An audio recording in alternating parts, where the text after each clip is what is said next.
every time I got a chance to to create a public a site specific or public art, palaging ang lagi kong hinihintay yung connection eh. No, alam mo yun, natapos mo na siya at pupuntahan na ng mga tao. Tapos paano yung connection nila dun sa pyesa? Kasi iba-ibang tao, iba-iba pakiramdam. No? I think if you created a piece sa isang area, siya yung puso. O siya rin yung kaluluwa.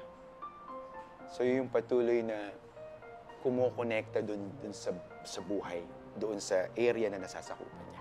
When you look back at your career, sa dami ng mga nagawa mo ng pieces, para sa'yo, iba kasi pag tinanong mo sa iba or sa mga art critics, ganyan. Pero para sa'yo, ano yung mga naging milestones or milestone pieces throughout your career? Oh, wow.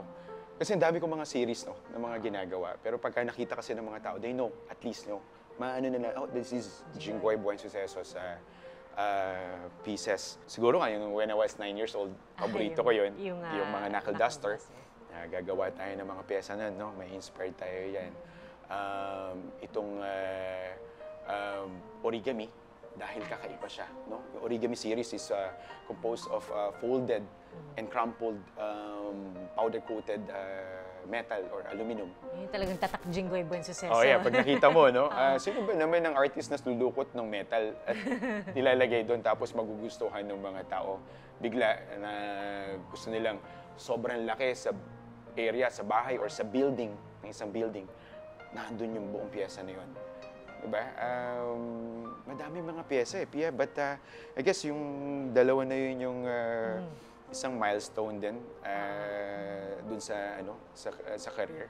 Pag pinag-usapan natin yung sculpture, ngayon marami tayong ginagawang mas malalaking art pieces.